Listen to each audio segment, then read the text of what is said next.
Once upon a time, in the village of Eziama, the smell of hot stew filled the air. Every morning, the same voice echoed through the narrow paths, "Come and buy food. Come and eat the best food in Eziama." It was Mama Njideka, the famous food seller everyone loved. Her stall stood under a big mango tree in the market square. She sold rice and stew, fufu and soup, and meat that tasted better than any other in the village. People would walk from far places just to eat her food. She was always smiling. Everyone said she was blessed by the gods of flavor. Even the village chief sent his guards to buy from her. But behind her warm smile and sweet cooking, Mama Njideka carried a dark secret no one could imagine. At first, no one suspected anything. But slowly, strange things began to happen in Eziama. Children started disappearing. One week, it was a small boy who went to fetch water and never came back. Another week, it was a girl who went to sell vegetables and vanished on her way home. The village mourned, searched, and cried, but no one ever found them. Mama Njideka always joined the search, crying the loudest, bringing food for the searchers, shouting, "May the gods punish whoever is doing this wickedness." And everyone believed her, because who would ever suspect a kind woman who fed the whole village? But one boy did. His name was Chidi, a poor orphan who worked for the blacksmith near Mama Njideka's store. He swept the ground every morning and often watched her. He noticed she never allowed anyone to see what she was cooking, always covering her big pot with a cloth. He also noticed that after every market day, she carried a large basket into the forest, behind her house and returned much later, humming to herself. One evening, he saw black feathers scattered near her stall. The sight stayed in his mind, and curiosity began to grow inside him like fire. One day, as the sun was setting and the market grew quiet, Chidi decided to follow Mama Njideka. He hid behind trees as she walked into the thick forest carrying a covered basket. The path was silent except for the sound of her slippers, scraping the dry leaves. When she reached a small hut, deep inside the forest, she placed the basket on the ground and began to sing softly, her voice strange and heavy, "Ojoku, Ojoku, eater of flesh, drinker of fear, I bring you another offering." Chidi's heart almost stopped. He hid behind a tree and peeped through the leaves. Mama Njideka opened the basket, and what he saw made his blood freeze. Inside it was a small hand. A child's hand. Then a dark shadow moved from inside the hut. It was large and shapeless, with glowing red eyes. The shadow reached out long fingers and took the hand, swallowing it whole. Mama Njideka bowed low and whispered, "Keep my cooking sweet, Ojoko. Keep my business rich." Then she laughed, a strange laugh that didn't sound like hers.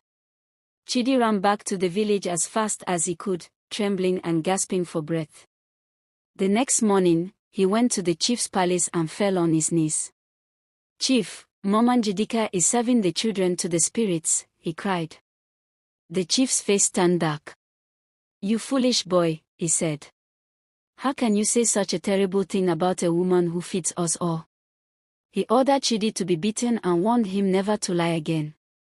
Chidi was hurt and angry, but he kept quiet. Still, he continued to watch her carefully. A few weeks later, Mama Njideka announced a big feast. "Come one, come all," she shouted. "Eat free food tomorrow to celebrate my new cooking pot." The whole village was excited. People sang and danced. Free food from Mama Njideka. It was unheard of. That evening, Chidi followed her again. He saw her carry another large bundle into the forest. This time, he crept even closer. He saw her kneel before the same hut and whisper, "Ojoku, tomorrow's feast must be special. Give me power and take this gift." Then she unwrapped the bundle. Inside was a baby goat, alive and bleating. But as she lifted her knife, a shadow stretched long behind her, and a voice came from the darkness, "No more animals. Bring me the boy who watches." Mama Njideka froze. Then she smiled, a wicked smile. "So, the orphan has been spying," she said. The next morning, when the feast began, Mama Njideka called Chidi sweetly. "My son," she said, "you work too hard. Come and eat before the others arrive." Chidi felt uneasy, but hunger made him take a step forward. She handed him a bowl of rice, its steam sweet and rich. Just as he lifted the spoon, an old blind woman, Mama Yugo, appeared, tapping her walking stick on the ground. "Do not eat that, child," she said. "I smell death." Mama Njideka's smile vanished. Her eyes turned sharp like a snake's. "Old woman, mind your business," she shouted. But Mama Yugo only laughed. "I have lived long enough to know the smell of evil," she said. "The gods will reveal what you have hidden." She lifted her stick and struck the ground. Thunder rolled suddenly, though the sky was clear. The pot on the fire burst open, and a thick smell filled the air. When people looked inside, they saw bones, small bones. Human bones. The crowd screamed. Men shouted. The chief himself came running. Mama Njideka tried to run, but her legs twisted like a rope, and she fell. Then a deep voice rumbled through the air, "You promised me offerings, not lies." It was Ojoko, the spirit she had fed. Smoke rose from the pot and formed into a dark figure with glowing eyes. Mama Njideka begged, "Please, master. I gave you what you wanted." But the spirit laughed. "You gave me children not for honor, but for greed. You cooked their flesh for praise. Now, you will feed me yourself." Before anyone could move, a whirlwind of smoke wrapped around her. Her scream filled the air, then silence.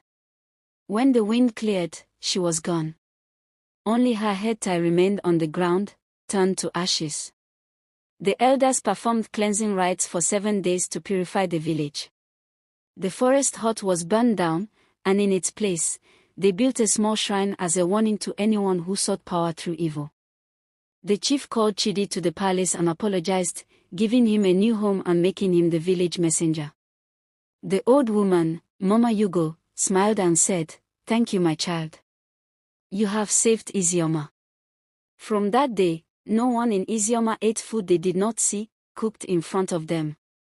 And the moral lesson of this story is that greed and wickedness always leads to destruction. If you enjoyed this story, please don't forget to like, share, and subscribe. Bye.